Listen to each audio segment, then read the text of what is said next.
Hey everyone, Phil Spencer. I wanted to take this moment just to my best wishes out to everybody in our community. Hope you and your family are healthy and safe. We're all living in extraordinary times right now and making the best of it. We're all in it together. And I'm really proud of the way that gaming is showing up to play such an important part of so many people's lives right now. Here we are with an Inside Xbox show put together in a way that we've never done before. Our production team, and thanks to all those people, are working remotely to put together a great show for you. Our studios and our third-party partners are also working remotely. But it was really important for us to get an Inside Xbox together because I think right now we could all use a little bit of entertainment and see some of the stuff that's coming in games. So this is the best that we have right now. A lot of uncertainty in the some scenes in the show, but we thought it was an important thing for us to get out. So we wanted to go do that. And we're really excited about it. We'll be right along with you watching it because we just love what we get to go do. So I really do enjoy the show. Here you go.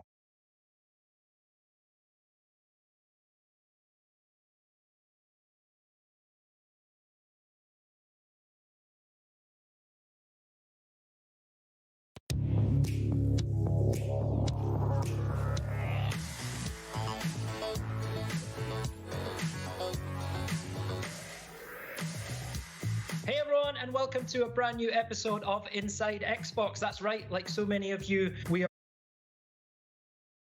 Katerina, Malik, and of course Larry. I mean, we're not all working from the same home. We are practicing social distancing. This is going to be pretty fun, right? Because you get to look inside our houses. I'm glad I did the tidying up earlier. But we've all got kind of different internet connections, but we are not going to let spotty Wi-Fi get in the way of a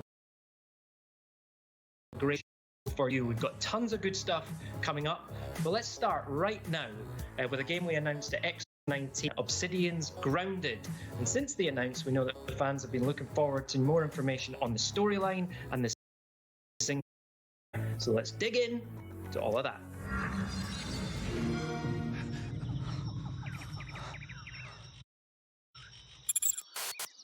Oh, good! You are not dead! I will be helping you out today. First things first, you're not so... Secondly, you are very, very, very, very small. Please refrain from panicking. You to your normal size is currently out of order. And everything in this backyard wants to, eat you. Again. Your tiny panic will accomplish nothing. You are going to out here. I would recommend building a base, maybe a simple shelter of some sort. Oh, and weapons.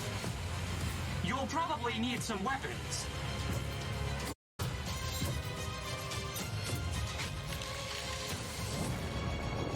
But you should be fine. Unless you get eaten. You'll either be fine or you will be dead. It's really up to you.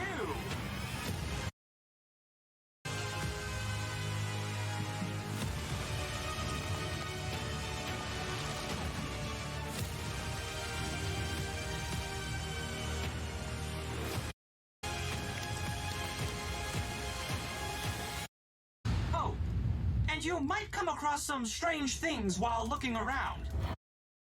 Sure who put them here or what they want. What I do know is that they're watching.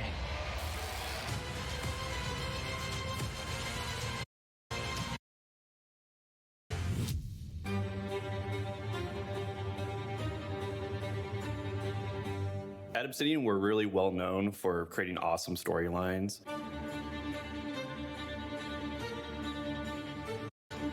And with Grounded, we want to expand on how we tell stories. So I've always wanted to make a game. And one thing that we're doing with Grounded is playing a lot of survival games and looking at the genre as a whole, where we can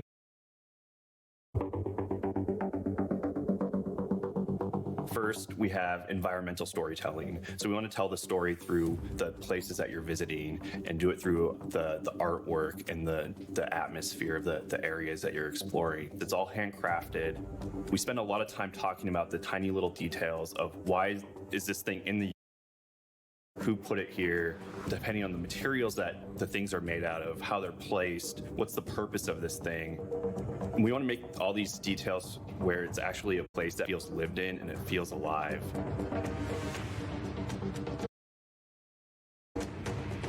First things first, you're not supposed to be here. So in the trailer, you've heard a voice, and that's our robot buddy, Burgle. Burgle is your buddy and your pal, and he guides you through the adventure, and he's also just the NPC that you can talk to if you get lost, if you need. You'll either be fine or you will be dead. It's really up to you. In the trailer, you notice that we do hint at that there's something else going on in the yard, and we do have secrets and layers to discover. So there is evil force in the yard, and you'll discover who they are and what they're up to throughout the story and the adventure. In Grounded, not only can you play in multiplayer, and it's a great multiplayer experience, but you can support all different types of players. So if you want to be the player who crafts armor and armors up and goes through the adventure, you can do that. If you want to play a stealthy player, you can do that. If you want to just go destroy everything and build up a arsenal.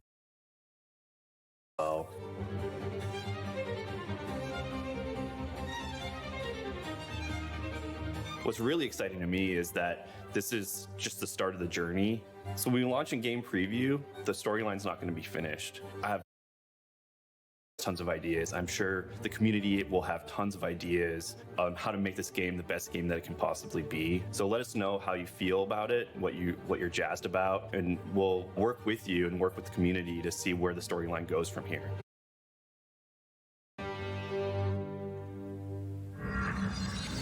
All right, great stuff. And if you're hungry for more Grounded, the team will be on right after Inside Xbox with a gameplay live stream, so don't miss that. But first, for the rest of Inside Xbox, we've got a ton of good stuff for you. We've got 5 badass things you need to know about Gears Tactics. We've got a ton of great new additions to Xbox Game Pass, PC, and for console. We've got the debut of Sea of Thieves April update. First gameplay for the beautiful new adventure game The Last Campfire, and lots more as well. But right now, Larry's been checking in with a man whose beard is as big as his knowledge of Xbox Series X. Joining us today is Jason Ronald, who's the Director of Program Management for Xbox Series X. Jason, great to see you. Great to see you too, Larry. Now, we had a lot of news recently about Xbox Series. We talked about a lot of different things. Can you kind of go over quickly what they were? Sure. So it was an exciting time because we finally revealed the full technical specifications of the Xbox and provided insight into some of the key innovations powering the next generation of gaming. Xbox Series X is our fastest, most powerful console ever, powered by our custom designed processor built in partnership with AMD, leveraging RDNA 2 and Zen 2 architectures. And we really designed the system to deliver consistent, never seen before in a game console. And we really designed it to have the optimal speed balance of power and speed in console design. And it's ultimately about enabling transformative gaming experience in the living room. Now, we heard about things like ray tracing and variable rate shading. What does that mean for gamers? So ray tracing has always been the holy grail of computer graphics, but we've never had the power to actually do it in real time. So we added a custom hardware to be able to do hardware accelerated DirectX ray tracing, which is really about delivering higher fidelity visuals, more immersive environments, things like better lighting, shadows, of water and glass. And you can use the exact same techniques for 3D spatial audio so that you get a much more immersive experience. You mentioned variable rate shading. Variable rate shading is really about delivering new levels of performance and efficiency to developers so that they can go well beyond the raw power of the box itself, because they can be precise about where they choose to spend graphics power in different parts of the scene without overall visual quality. And then on the audio side, we developed a custom hardware audio block so that we could actually offload that work from the CPU. That means that you're going to get a much richer audio experience, but because we've offloaded it from the CPU, that means you're going to have more complex AI, better animation, more denser, richer worlds. Quick Resume is actually built on top of the Xbox Velocity architecture, which actually just really allows players to jump in and jump out of experiences very quickly and pick up exactly where they left off. And, you know, somebody who's been using this for the last couple months, it's really transformed how I actually play games. And it's such a great experience. And to be honest, games without using these new capabilities that the new hardware is enabling. All right, I've heard this thing called Xbox Velocity architecture. What is that, and what is it going to mean to gamers? The Xbox Velocity architecture is really defined by 4 major components. First is the custom designed NVMe SSD, and it's going to deliver levels seen in console gaming before. The next is we have a dedicated hardware decompression block so that we can take those assets and expand them so that direct access to them in real time so that you get much more dense worlds, richer textures, you know, more dynamic environments. The next thing is the DirectX family called Direct Storage, which is a brand new API that gives developers direct low-level access to the NVMe controller. And then finally, we have a new feature called Sampler Feedback, allows developers to on-demand request data from the solid-state storage drive, and that acts as a memory multiplier. So when you think about these large open world games like a Red Dead Redemption 2 or an Assassin's Creed Odyssey, we wanted the technology to fade into the background so that players just get that really rich, dynamic, immersive environment, unlike previous generations. Jason, can you tell us a little bit more about the storage options available for Xbox Series X, including what this is? Sure. So just held up was the 1 terabyte Seagate storage expansion card for Xbox Series X that we've developed in partnership. And that matches the internal performance exactly. And it's all about sustained performance. So if a game takes full advantage of the Xbox Velocity architecture, that same game can live on the internal storage or can live on that external expanded storage card, and you'll get the exact same performance. But at the same time, USB hard drives, and we want to make it as easy as possible. So you can easily just take the existing external hard drive that you have, unplug it from your current console, plug it into your Xbox Series X, and all your games are instantly available to you. And you can continue to run all those games directly off that external drive. So once again, we're really focused on as possible because we know storage is critically important for gamers who have plenty of games that they love playing. Thanks, Jason. Now I want to be super clear about what Jason just said. You can always take your Xbox One games and play them directly off your external hard drive when connected to Xbox Series X. Games, you can certainly store them on your external hard drive, but when you're ready to play them, you're going to want to move them to the internal SSD or the Seagate expansion drive right here. It's that simple. Anything else you'd like to share before I let you go? Honestly, from the team, we're just really excited to get this out into players' hands later this year. You know, we're going to be delivering 4 generations of content. Thousands of games will be available on day one. And we're really excited by what developers are doing right now to build new games for the Xbox Series X. So we're excited to share. Ronald, Director of Program Management for Xbox Series X. Thanks for joining us. Thank you very much, Larry. Coming up in just a little bit, we're going to give you the 5 things you need to know for Gears Tactics, which launches on April 28th. But first, it's time for the roundup, and there's a lot to cover. So I have my little tablet here as a little cheat sheet. All right, it's been a great time recently for Xbox Game Studios. Ori and the Will of the Wisps is out now and launched to near universal critical acclaim, cementing a franchise that fuses great with breathtaking visuals and a music score that will stir all the feels. Ninja Theory's competitive team-based brawler Bleeding Edge also launched. I'm Team Buttercup, by the way, complete with a colorful cast of characters, deep synergy across all the character abilities, and some of the most beautifully chaotic team battles you'll ever see. Work together and learn that parry mechanic. Plus, State of Decay 2 Juggernaut Edition launched last month as well, including a massive free update with a brand new map, remastered, and hundreds of tweaks for longtime fans and newcomers.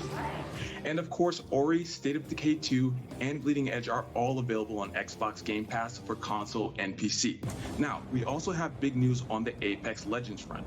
Respawn and EA announced a limited-time Old Ways event starring everyone's favorite Allfather devotee, Bloodhound. Bloodhunder will slaughter. This unique event puts a cooperative spin on the Apex recipe as you band together to defeat waves of prowlers. Included in the event are 12 legendary skins. I might be just as excited about the announcement that the fan favorite duos mode is back permanently. Thank you, Respawn. Oh, and in true Apex Legends fashion, it's available right now. And now an update from our friends at Turn 10 with Forza Street. While the game has been playable on Windows 10 for some time now, we're happy to announce that the game will be coming to Android and iOS on May. Forza Street is a new and unique Forza experience designed to be played anytime, anywhere, and excite anyone interested in building out their car collection while winning minutes-long street races in Miami. Android users can now pre-register on both Google Play and the Samsung Galaxy so you know when the game goes live. And this is important because everyone who plays the game in the first 30 days will walk away with a 2017 Ford GT as a welcoming gift. By the way, that's in-game, not in real life. This is just not going to happen in real life.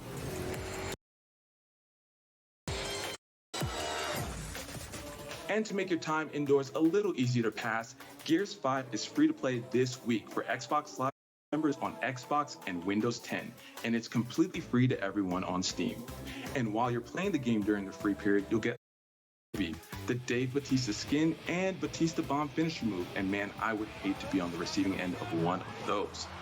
And by the way, that's just in the game, so if anyone should hear how Batista bombs you, that has nothing to do with Xbox. And finally, as we look ahead, we can see Minecraft Dungeons on the horizon as it readies for its new release date of May 26th. This 4-player online and couch co-op showcases the Minecraft world from a brand new perspective that is all action RPG while still quintessentially Minecraft. Don't take my word for it though, just take a look.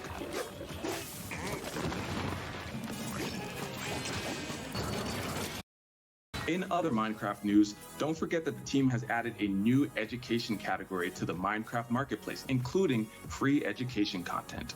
The educational content lets PlayStation through a partnership with NASA. Learn to code with a robot, visit famous landmarks, find and build 3D fractals, learn what it's like to be a marine biologist. All right, now on to one of my favorite parts of the show where we get to announce a bunch of great new games coming to Xbox Game Pass for PC and for console. Let's take a look. Coming soon to Xbox, the satirical sci-fi space adventure Journey to the Savage Planet lands in the library on April 9th. Drop into an uncharted planet as a low-level new employee of Kindred Aerospace to explore, survive, laugh, and uncover a beautiful, vibrant, and wacky planet's secrets. And coming to Xbox Game Pass for PC, if you're one of those people who knows all about the beautiful game from the comfort of your armchair, it's time to put your reputation on the line in Football Manager 2020. Every decision counts. Also coming to Xbox Game Pass for PC is the Watch Your Step or Die RPG and the nostalgic romp through the Upside Down in Stranger Things 3: The Game.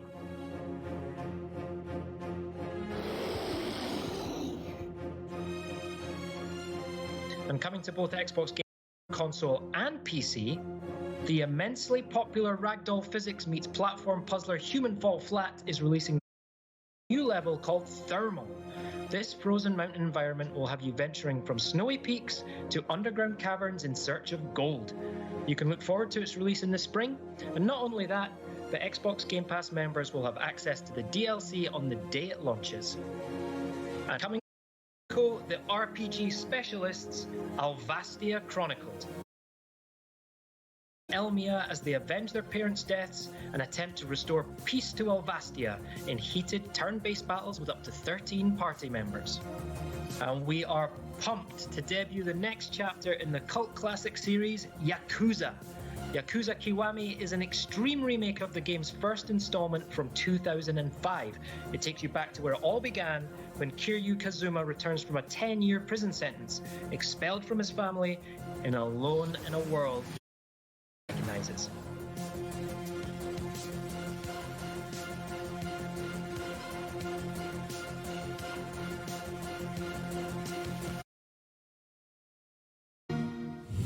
And don't forget, the team recently added perks, which adds regular content drops for Xbox Game Pass Ultimate members.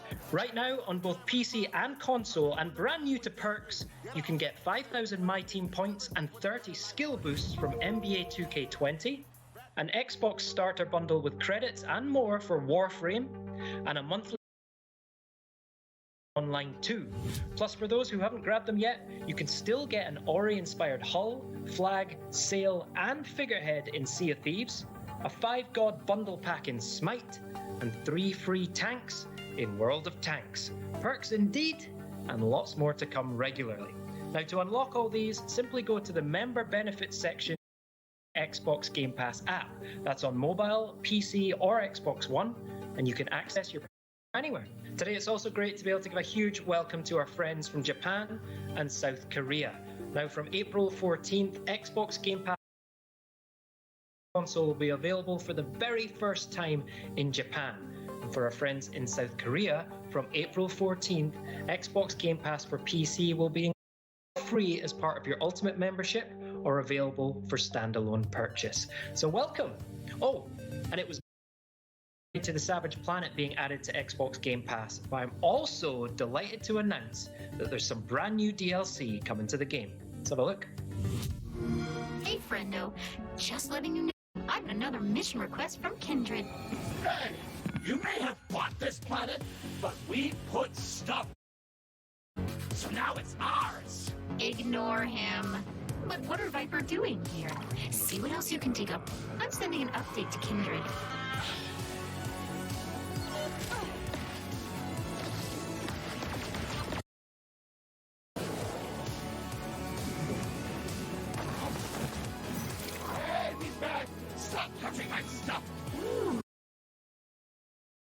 I think I can upgrade your suit.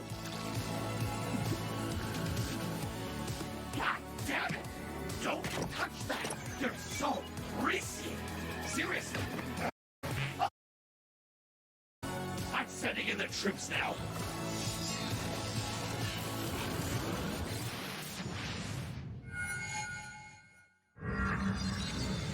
Now we're going to talk about one of my favorite subjects, Gears.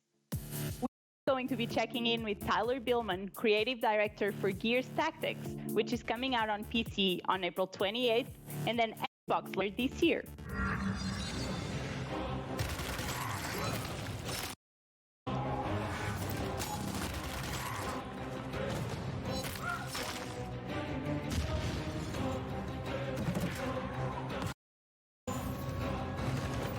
Welcome back, soldier. Now grab a weapon. Setting up a perimeter.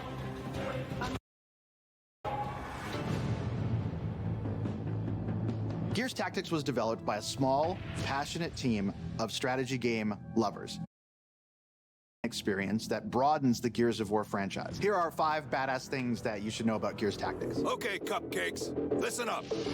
Gears Tactics was built from the ground up for the PC. While it is a turn-based game, we did a lot to make it fast-paced.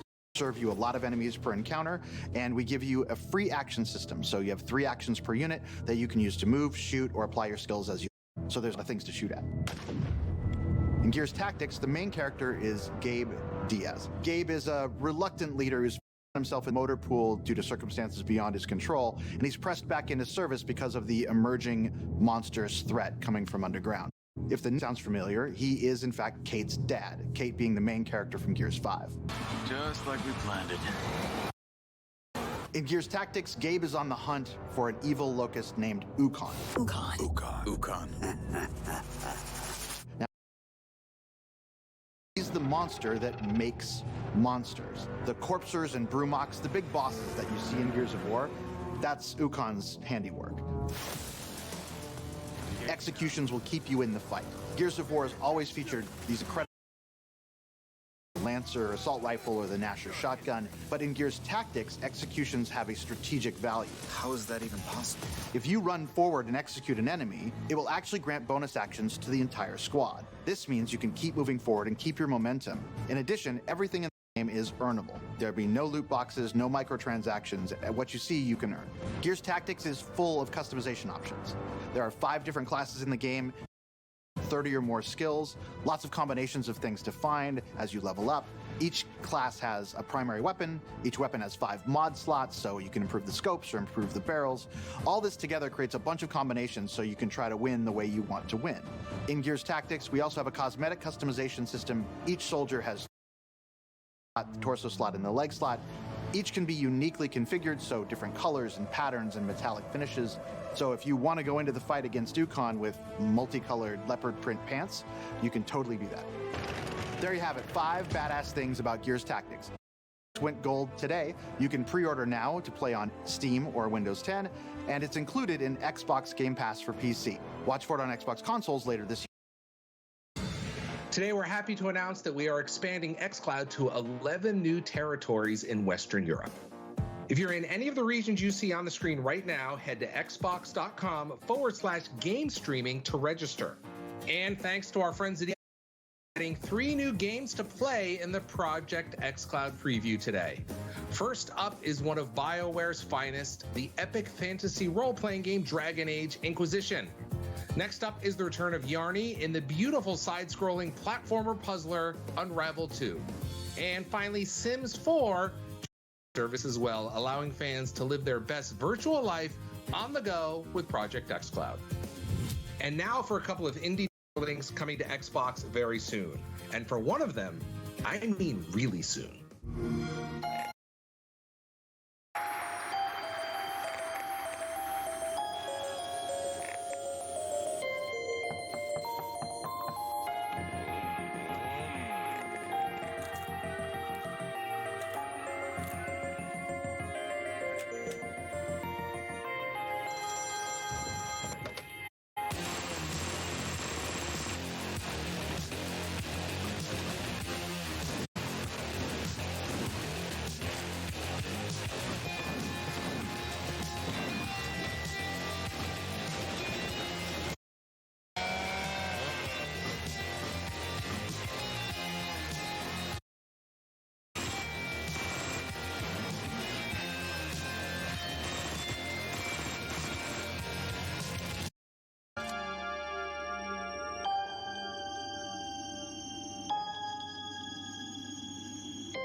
All right, so let's talk about Hello Games. They are best known for creating the procedurally generated infinite universe of No Man's Sky, which Xbox fans continue to enjoy. But inside this small UK-based studio is an even smaller team that has been working with passion for a handcrafted, intimate, and emotional game.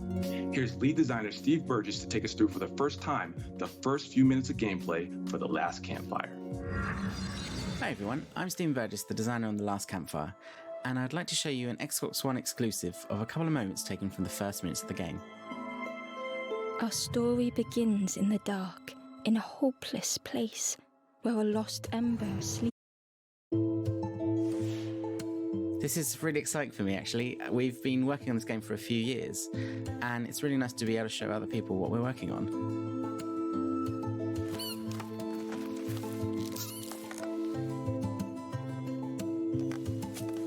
This is Emma, and somehow they've become lost.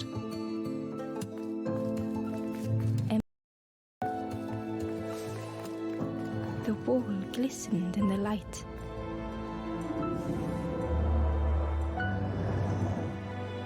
The painting glowed, reacting to Ember's presence. It showed a moment from the first Ember story. Hoped it would show the way home. What you're seeing now is the narrator.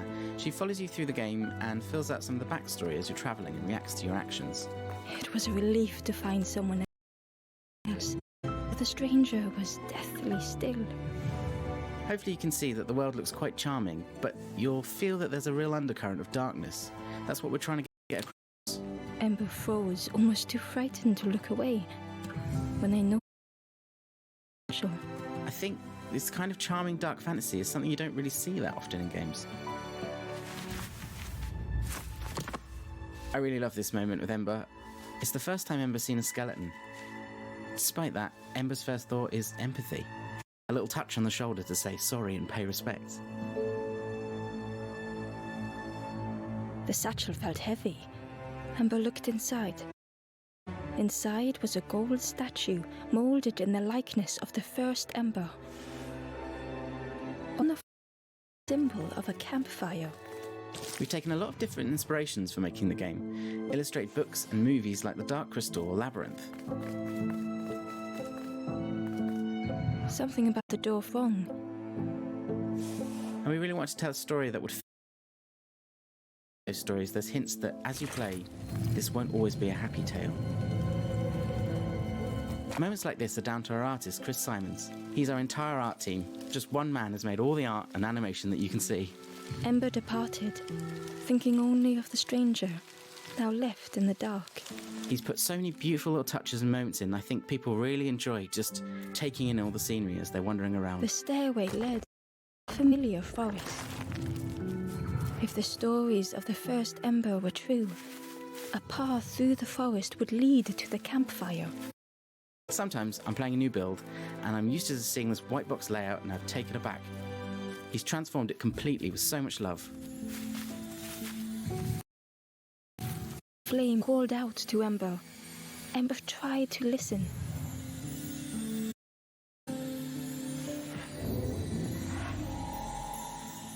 So the cage you see ahead there is a place where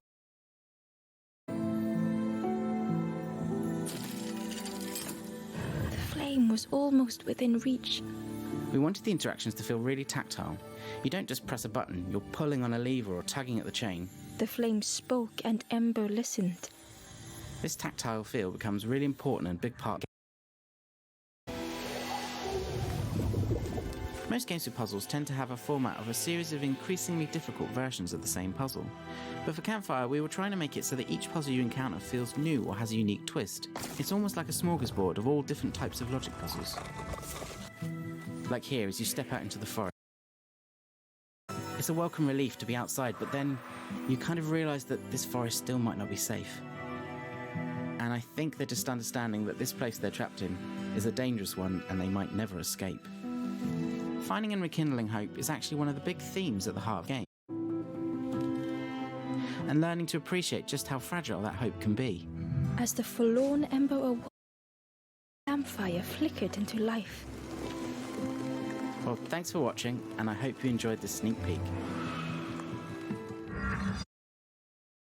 Coming up next, we will show you new Xbox Game Bar features. But first, we want to highlight some features that will help you take the most out of your Xbox One console. And if you're a parent, we want to ensure you feel comfortable with how much your kids are playing, as well as what kind of content they have access to. So here are 5 highlights of great features you have available now. First up is Copilot, which allows 2 different controllers to act as if they are one controller. This can help benefit newer players that are just getting comfortable playing games, players that require a unique configuration. Simply add a cooperative approach to any game. You can enable Copilot by heading to Settings, Ease of Access, and then Controller.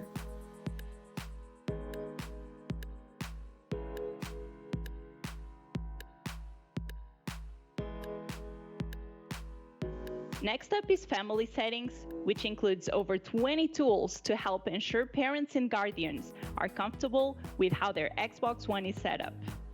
These include screen time management, privacy settings, content restrictions, and much more. Simply go to Settings, Accounts, and then Family Settings to get started. Next, we have Looking for Group. Browse and create posts to find new players to play with. Let's say you need a fourth crewmate for Sea of Thieves. No problem. Simply head to the official club for the game and you can create or look at LFG posts right there under the multiplayer tab. Next up is gifting content like Xbox digital games and Xbox Game Pass. If you're feeling generous, you simply choose Buy as Gift when browsing the store directly to either a gamertag or someone's email address. And finally, don't forget you can play music in the background on Xbox One, even when playing a game. With supported apps like Pandora and Spotify, you can simply launch the app, choose play, and then move on to anything else you'd like to do. You can then bring up the guide and control the music whenever you'd like. In just a moment, we're going to get an update on Sea of Thieves' new April update, but we have some great news for new features coming to Xbox Game Bar in Windows 10. We're partnering with Razer and XSplit to integrate features right into the overlay, which means you don't have to run those apps separately anymore, unless you want to. What does that mean for you? With XSplit integration, for example, you can control your stream right from the Xbox Game Bar, including starting and stopping your stream,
join any of the existing trading companies, as well as the newly established Reaper's Bones. This sinister lot are all about battle and bloodshed, and would like nothing more than for you to burn the other emissaries to the ground.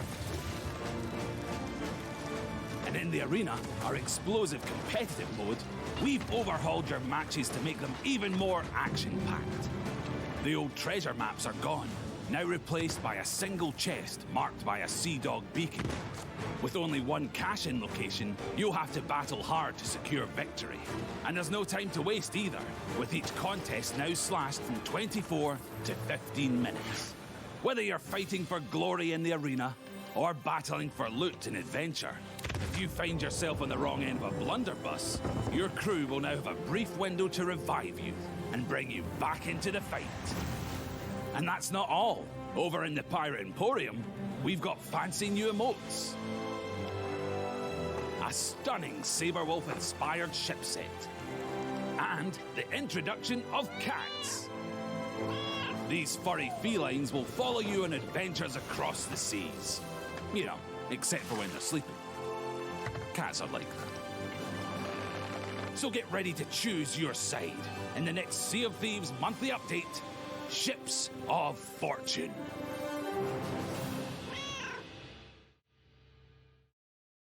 Hey everyone, Joni, Sea of Thieves executive producer here, and you join me from the slightly unusual kind of environment that is my back garden in a beautiful English spring. First of all, really cool to just be able to show you the latest content update, Ships of Fortune. Really excited about how that's just going to just dynamically change the way the whole sandbox plays in Sea of Thieves. And we've recently celebrated our 2-year anniversary for Sea of Thieves, which is an amazing milestone for us. It's been such a journey going on since the kind of 2018 launch and all the updates we've released and the amazing community that we've built. So thanks to everybody for coming on this adventure with us, and there's so much more to come.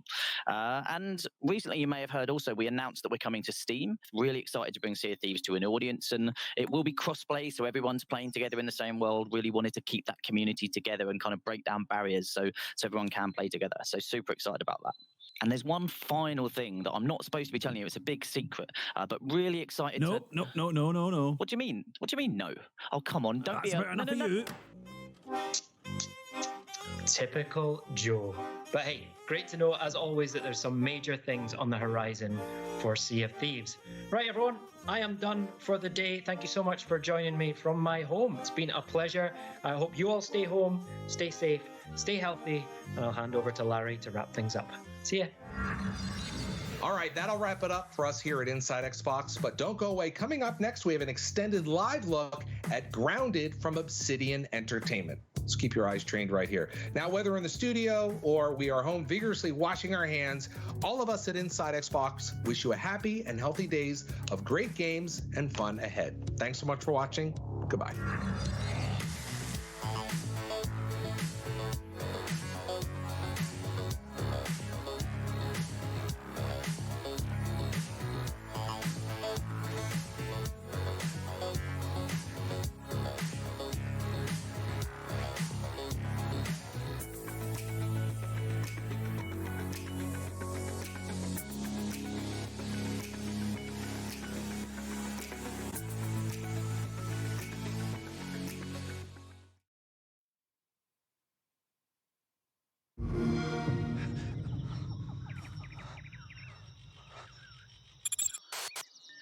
Oh, good! You are not dead! I will be helping you out today. First things first, you're not supposed to be here. Secondly, you are very, very, very, very small. Please refrain from panicking. Thirdly, the machine that could return you to your normal size is currently out of order. And everything in this backyard wants to, eat you. Again, your tiny panic will accomplish nothing. You are going to need to find a way to survive out here. I would recommend building a base, maybe a simple shelter of some sort. Oh, and weapons. You'll probably need some weapons.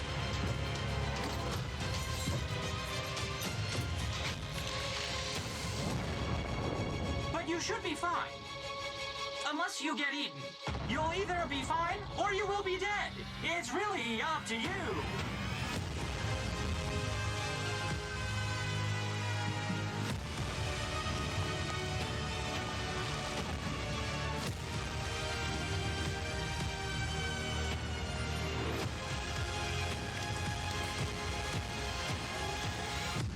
Oh, and you might come across some strange things while looking around. I'm not sure who put them here or what they want. What I do know is that they're watching.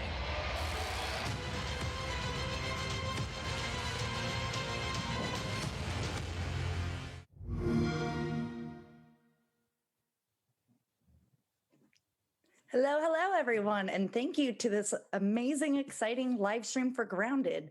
My name is Shyla Schofield, and I am the social media manager here at Obsidian, and with me is the great, amazing... Hey, my name is Adam Brennicky. I'm the game director of Grounded, and thanks for having me here. This is pretty awesome to be able to show off the game and to have a stream. Yes, so we're here to give you guys a first look at the single-player experience in Grounded. As you can tell, we're not in the office. We're both working from home. So the footage that we have is a video recording that I did last week of myself playing. This is never before seen footage. So you guys are getting a first look at what some of the gameplay experience is going to be like. I would also like to point out that there will be a slight delay from what we're seeing versus what you see.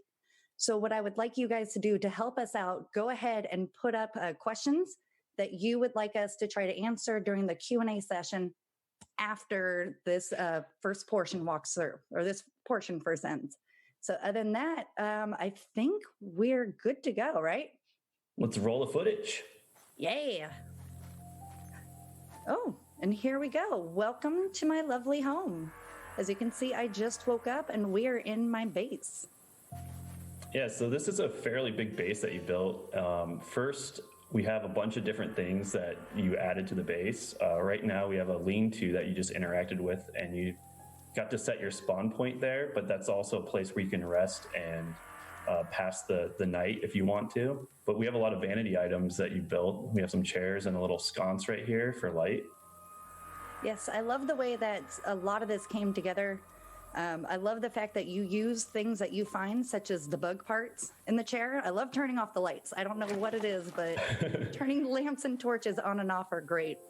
But So yeah, we just so woke let's up right leave now base. and it's morning, so the sun hasn't really risen yet. So it's a little bit on the dark side. But first of all, you need to, as you can tell from your scabby in the lower left-hand corner, your thirst and your hunger meters are a little bit low when you first wake up. So you have to, when you start your day, you have to drink and you have to eat. And you just drank a dewdrop from the dew catcher, which is a building that you can place in your base.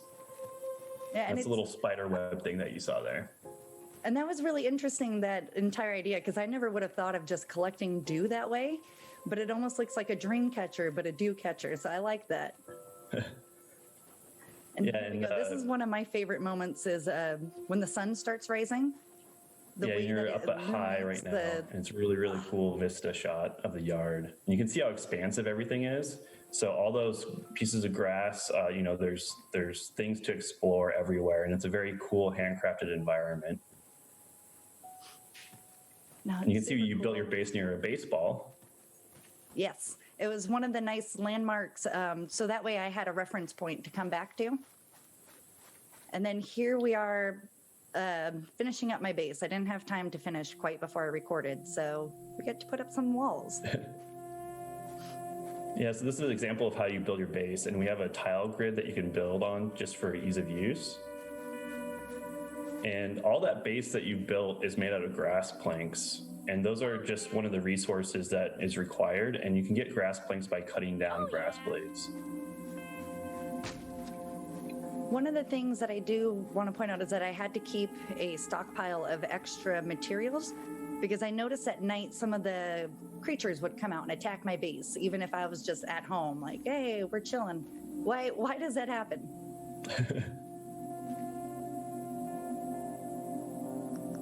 So another thing that we're doing here is we're building up a ceiling, and the ceiling is made out of clover leaves.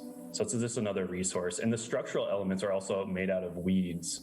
So you have to cut down weeds to build some of the structural elements of your base. Now, I really like the pattern, the fact that you guys laid the clovers over each other to make it actually look like a roof tile. Yeah, it's it's just like little things like that. You can customize your base and really express yourself through a lot of different vanity things, and really build out a really, really cool base. And you can see there's some defenses that you can build as well, such as the spike trap. Yeah, that comes in handy for, like I said, at night when the creatures attack. I can wake up and then just go harvest body parts of anybody who got stuck down there. So you ventured out and you got a little snack here. This is a mushroom that you just picked up and ate. When you start, your day, you do get hungry. So the mushrooms aren't really a great source of food, but it is a tasty little snack that you can get, and the mushrooms will grow back over time. Interesting. And this is what I like, is when you're chopping down items, you actually get exhausted during that part. So you have to take a little bit of time to go ahead and build that back up before you can chop. And then the fact that it breaks down into easier parts to carry is really neat. Yeah, and those weed logs are too big to fit in your inventory, so you have to haul them around. And when you are really small, physics acts a little bit differently down here, and you can haul big, huge objects, and some things are just too big to fit, and the weed logs are an example of that. Yeah, I really like the way that the view changes in both first and third. Because in third, you just look super strong. And in first, it's just like, look at all this stuff I'm carrying. Yeah, that's a good point, too. So we do have first and third person cameras. So you can play however you want. If you like to explore in third person, you can do that. If you want to, fight insects in first person, you can do that as well. So it's, it's up to you how you want to play. Cool. And now you're getting ready to go and you're out. playing as Hoops right now. Just adding that in. That's one of the 4 selectable teenagers that you can play as. Yes. And at this time, I want to remind you, if you guys aren't asking questions, feel free to start posting questions in Discord, in Twitter, or in Twitch and Mixer. So that way, when we get to the Q&A part, we can answer some of those questions for you, which will come later. But I do want to ask about that juice drop. So there's a lot of man-made objects in the world. So, and each one has its own unique thing. Like some are just there to build a base around and act as a cool landmark. The juice box, for example, you can find tasty juice out of the straw and it will drop down and you can slurp it up. And it's a good source. You don't get a lot, but it's a good source to refill your thirst and your food. But there's a lot of cool things in the yard that you can find that have different properties like that. No, it works out. And speaking of things that you can find in the yard, like that juice box, where do some of those concepts come up with? Because I've noticed a lot of it is made specifically for this game. Yeah, Like everything is handcrafted and unique, and we're making everything, for grounded. And there's a lot of story elements for those man-made objects. So it's one of those mystery things. If, as you play the game, you'll kind of have an understanding of why these things are in the yard and who lives here and why are all these things placed here. So there's a little weevil. Weevils are little insects that you can find. They actually will sniff out mushrooms. So if you don't kill them like you did here, you can actually follow them and they'll lead you to different mushroom patches. But you can also, hunt them and kill them and build stuff out of their parts. And I've noticed with the mushrooms, while they're a great resource to have, they don't really do a whole lot in terms of filling your hunger gauge. Yeah, they're just like little tasty snacks. So, you actually eventually you will want to hunt insects. They definitely give you more nutrition. So right now you're finding or hunting an aphid, and aphids are meaty and they're good source of food. So you'll have to roast them up and you have to cook them. So there's an extra step involved. But that's the preferred way of eating and grounded. What's nice too is it's very early on to where you're able to kill like the weevils or the aphids to where they don't attack you, so you feel bigger. But I realized later when you get to ants and other larger creatures, you need some armor. So I'm starting with this clover armor, but I haven't really progressed past that. What other types of armors can we expect to see? Yeah, so clover armor is what we think of as like tier 0 armor. It's your first starting armor that you'll find. We do have more advanced armors. We have tiers of armor sets, and each armor has different properties depending on your play style. So for example, if you want to play a more tanky character and go in head on and fight insects with melee weapons, there are different options for you. For example, there's the acorn armor, which offers more protection. So there's 3 slots. So as you can see, you have a head piece and a armor piece, chest piece equipped. There's also the leg slot, and those will show up in the lower left-hand corner. So you can see how much protection you have left.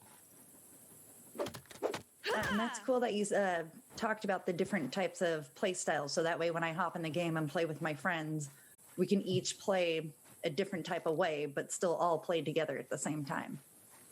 Yeah, and